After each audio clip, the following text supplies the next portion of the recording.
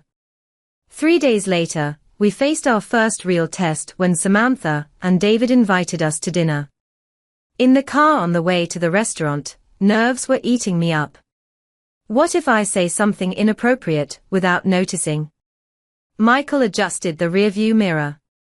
Just be yourself. The version that talks to me when it's just us, not the version that shows up when there's an audience. At the restaurant, Samantha wasted no time. As soon as the drinks arrived, she gave a mischievous smile. So, Michael, is Jessica still keeping you in line with all those household chores? I felt my stomach drop. In the past, I would have jumped on that cue for another joke. Actually, I replied carefully, Michael and I have built an equal partnership. He's amazing at lots of things that I'm not. Samantha seemed momentarily thrown, but soon recovered. Wow, someone's trying to earn points with her husband tonight. It's not about points, I said firmly. It's about respect. The tension was palpable for a few seconds until David, noticing the mood, skillfully changed the subject. Under the table, Michael squeezed my hand in approval. But not all attempts went well. The next week, when my mom called asking if Michael had finally fixed the kitchen tap, I blurted out, "You know how he is with these things, Mom. Sometimes I think he does it on purpose." The moment the words left my mouth, I covered it in horror. Michael, who was in the next room and clearly heard, said nothing. Later, when I apologized, he simply nodded. It's a deep-seated habit, Jessica. I didn't expect it to change overnight. His understanding made me even more determined. I started keeping a journal where I noted every time I caught myself thinking demeaning thoughts about Michael, analyzing their origins, and how I could rephrase them in a respectful way. I also recorded positive moments when I managed to replace old patterns with new ones. One Wednesday, when he took longer than usual at the supermarket, instead of the usual sarcastic remark about his inability to make simple decisions, I asked with genuine interest about what he had found. His explanation about how he discovered a new local artisan cheese producer showed me a passion and depth of knowledge I had previously ignored in my impatience. I brought 3 varieties for us to try, he said, his eyes alight with enthusiasm. This smoked Gouda is phenomenal with that wine you like. Instead of rolling my eyes at his exaggeration, as I would have before, I answered, your attention to detail is one of the things I admire most about you. I can't wait to try it. The surprise and pleasure on his face made every conscious effort worth it. After almost 2 months of consistent effort, small moments of genuine connection began to rekindle the intimacy we'd lost. One Saturday morning, I woke up to the smell of coffee and pancakes, the ritual Michael had abandoned during the peak weeks of tension. I thought we could have breakfast on the porch, he suggested, a shy smile playing on his lips. The day is perfect. Sitting side by side, watching our neighborhood wake up, I felt a wave of gratitude wash over me. I miss you, I confessed, surprising both of us with my vulnerability. Michael turned toward me, his eyes softer than they'd been in recent weeks. I miss you too. The real you, not the version you perform for others. It was like a dam breaking. We talked for hours that morning about social expectations, about how we both fell into the traps of stereotypes, about how to rebuild our relationship on a stronger foundation. I realized something about our dynamics, I commented as we washed the dishes together afterward. I think part of the reason I put you down was my own insecurity.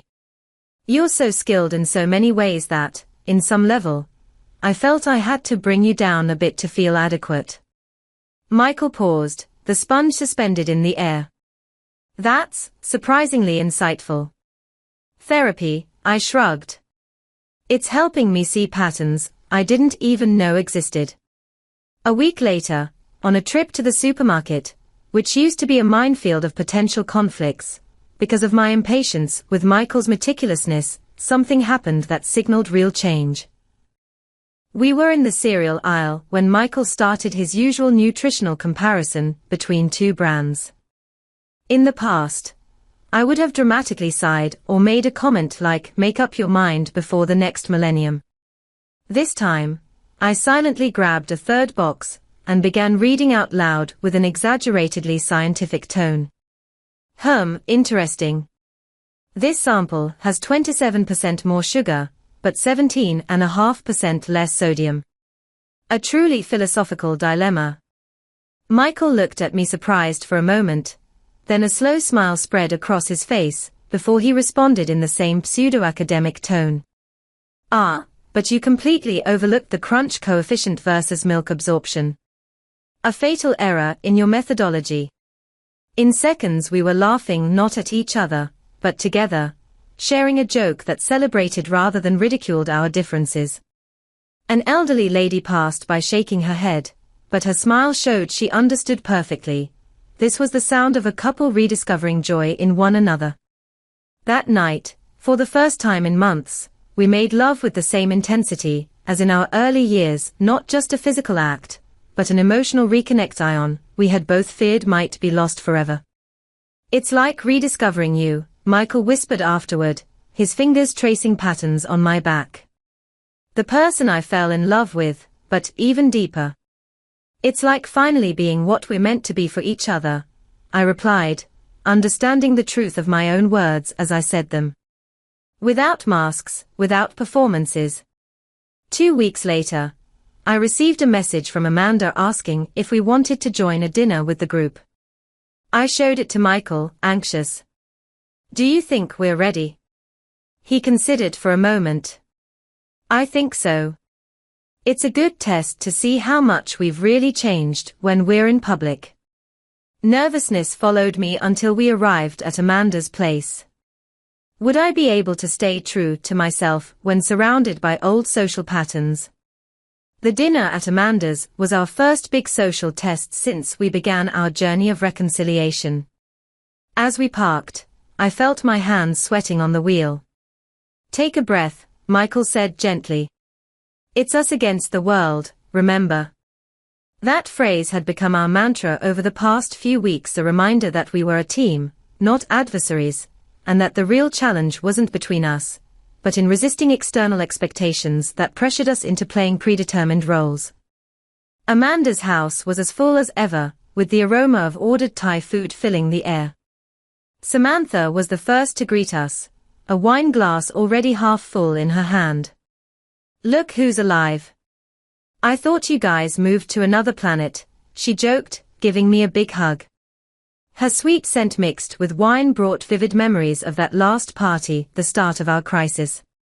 Amanda, David, and other friends joined us in the living room, and soon we were immersed in animated conversations about work, politics, and the latest TV shows everyone was watching. I gradually felt more relaxed, realizing it was possible to join in without resorting to jokes at Michael's expense. Everything was going well until, during dinner, Samantha took a pause in the conversation to bring back our old routine. "So, Michael, is Jessica still keeping you under tight surveillance at home?" "I bet her cleaning schedule is stricter than NASA's calendar," she said, nudging my arm conspiratorially. I felt every eye on us, some curious, others clearly expecting the usual show, me making fun of Michael while everyone laughed. An awkward silence hung for a few seconds. "Actually," I replied deliberately calmly, "Michael and I have been focusing on building a more balanced partnership. We realized that some of our old dynamics weren't as healthy as we thought." Samantha blinked, momentarily confused by the unexpected reply. "What? Are you two doing couples therapy or something?" She laughed, trying to turn my serious answer into another joke. "Yeah, we are," Michael replied calmly, taking my hand on the table. "And it's been a transformative experience." David, sensing the shift in the atmosphere, tried to ease the tension. "Well, I think that's amazing. More couples should invest in their relationship like that. Wait, Samantha insisted, not catching the cue, you always joked about how domestic Michael is. It was just a joke. Don't tell me he got all sensitive because of that. I felt my face burned, part embarrassment, part rising irritation. The old pattern was right there, tempting me to slip back into that familiar routine, just to avoid social discomfort. But this time, I chose a different path. Yes, Samantha, I used to make those kinds of jokes. And I found out that even if they were just jokes, they were undermining our relationship in ways I didn't even realize. I took a deep breath before continuing. Words have power, even when wrapped in humor. Michael deserves my respect, not my mockery. A silence fell over the table. Amanda looked at me with an expression mixing surprise and maybe admiration. Wow, she finally said. That's really mature, Jess. I'm not saying humor has no place in a relationship, I continued, feeling more confident. We just discovered there's a difference between laughing together and laughing at each other. Michael squeezed my hand, his look of pride warming me from the inside. Samantha seemed genuinely perplexed. So what? We can't make jokes about our husbands anymore. Is that what we're doing now? Being all politically correct at dinner parties. It was Michael who answered, his voice calm but firm. I think it's more about awareness, Samantha. Ask yourself, would you make the same jokes if David weren't around? If not, maybe it's worth thinking about why. David choked on his wine, clearly not used to being mentioned in such discussions.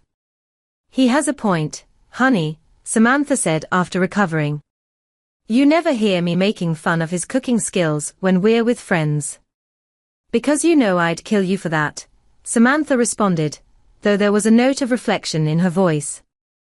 Amanda, always the peacemaker, skillfully steered the conversation back to neutral ground, but something had changed in the group's dynamic. In subsequent conversations, I noticed a subtle drop in the partner-targeted jokes, as if our little revolution had planted a seed. Later, on the drive home, Michael broke the silence. You were amazing tonight. It was scary, I admitted. For a moment, I almost gave in to the pressure of going back to the old ways. But you didn't. You stood up for both of us and for our relationship. That means more to me than you know. You know what I realized? Those jokes were never really funny. They were just easy. And they were part of a script that felt obligatory. Michael nodded thoughtfully. Social scripts are powerful. We're conditioned to follow them since we were kids. Well, I'm officially ripping up that specific script, I declared, feeling a wave of liberation. From now on, we write our own story.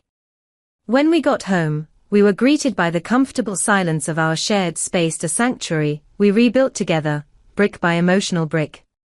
Thank you, I whispered while we got ready for bed, for giving me the chance to be a better person. Michael enveloped me in his arms, his warm, familiar body against mine. Thank you for having the courage to change. 6 months had passed since Amanda's party that triggered our crisis.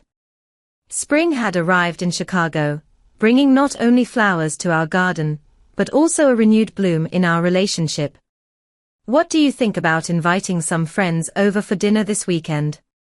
I asked Michael one Saturday morning as we shared the task of making breakfast. He was taking care of the scrambled eggs with fresh herbs while I sliced fruits for a salad. He raised his eyebrows, surprised. Are you really ready for this? Hosting our own event? I think so, I replied, surprised by my own confidence. It'd be a symbolic milestone, don't you think? Like a declaration of our new beginning. Michael smiled, that smile that still made my heart leap even after all these years. I like the idea. Who would you like to invite? We decided on a small group. Amanda and her new boyfriend, David and Samantha, who, to everyone's surprise, had started couples therapy on David's suggestion, and 2 other couples we were close with. In the days leading up to the dinner, we worked together on every detail, not with the old dynamic where I was in charge, and he just followed, but as true partners. Michael crafted the menu, incorporating my suggestions, and I organized the house, asking for his opinion on every decision. This new dance of give and take, of respecting each other's expertise, brought a harmony that made even the most mundane tasks enjoyable. On the night of the dinner, while I was setting the table with the crystal glasses we'd won at our wedding and rarely used, I was overwhelmed with emotion. Michael appeared at the dining room door, watching me. "What are you thinking about?" he asked softly. "About how I almost lost all of this, because I was so unaware," I answered honestly. "About how easy it is to take something precious for granted, when you don't realize you're slowly damaging it." He crossed the room and wrapped his arms around me from behind, resting his chin on the top of my head. "But you didn't lose it. On the contrary, we found something deeper." The doorbell rang, announcing our first guests. The evening flowed naturally, and our dinner, a collaborative creation, was met with enthusiastic compliments. The conversation alternated between light topics and moments of genuine depth. At one point, while Michael was telling a funny story about our last attempt to put together a bookshelf, I noticed how he highlighted both my contributions and my clumsiness with the same warm affection. There was no malice in his humor, just an authentic celebration of our complementary differences. And then Jessica, with all her determination, decided that physics was merely a suggestion and not a law, he concluded, provoking laughter around the table. In my defense, I replied, joining the joke, those instructions were basically modern hieroglyphics. The only reason we managed to assemble it was Michael's incredible ability to visualize 3-dimensional structures, a talent that still blows me away. I noticed Amanda watching us with curiosity. Later, while helping serve dessert in the kitchen, she came over. "You two seem different," she remarked. "More connected, somehow." I smiled as I arranged the chocolate mousse glasses on a tray. We went through a tough period that forced us to completely reevaluate how we treated each other. That's inspiring, you know. David mentioned that he and Samantha started therapy after that dinner at my place. Apparently, our conversation sparked a lot of discussion between them. Really? I never imagined that our personal crisis could positively affect other relationships. Amanda adjusted the napkins on the tray. Sometimes you need to see someone breaking a pattern to realize that you two can do things differently. When we returned to the dining room, Samantha was in the middle of telling a story about her week at work. What impressed me was noticing the absence of the usual demeaning remarks about David, a pattern so common before that I barely even noticed. Later, when the guests began to leave, Samantha gave me an unusually tight hug. "Thank you," she whispered in my ear. "For the dinner. For shaking up our little world."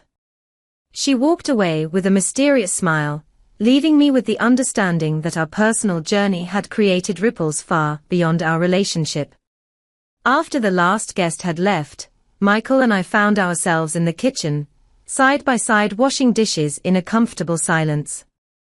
"I think it was a success," I commented, handing him a plate to dry. "More than that. It was a milestone." He paused, the dish towel hovering in the air. "You know what impressed me the most? How you talked about me all night." "What do you mean?" "You described me to our friends not as that caricature I used to be, but as the person you truly see. It was like finally being seen through your eyes in a way that made me feel valued." I set the sponge down and turned completely toward him. "That's how I see you now. Or maybe I've always seen you that way, but I let external expectations twist how I expressed it." Michael put the plate aside and took my wet hands in his. We're a better team now. Stronger. Because I finally understood that a relationship isn't about one person winning and the other losing. It's not a competition, or a show for someone else's entertainment. It's a partnership where both of us win when we lift each other up. That night, as we snuggled in bed, I reflected on our journey over the past months. The pain, the growth, the discoveries, everything had transformed us both individually and as a couple. You know what occurred to me today? I murmured into his chest. That party at Amanda's, it was simultaneously the worst and the best thing that ever happened to us. What do you mean? It was awful going through that crisis, the distance. But without that collapse, we would have never rebuilt something so much stronger and authentic. Michael kissed the top of my head. Sometimes you have to break old patterns to create new ones. I'm grateful you never gave up on me, I confessed. It would have been easier to just accept that dynamic or walk away. True love isn't about ease, Jess. It's about choosing the person by your side every day, especially when it's hard. His voice was soft, yet full of conviction. And I choose you. The real you. And I choose you, I replied, feeling the renewed depth of those simple words. Not as a character in my stories, but as my partner in our shared journey. As we fell asleep entwined, I realized that what almost destroyed us, careless words disguised as humor, had, ironically, forced us to build a more honest and respectful communication that is now the foundation of our happiness. Subscribe to the channel and leave your like to get more stories like this.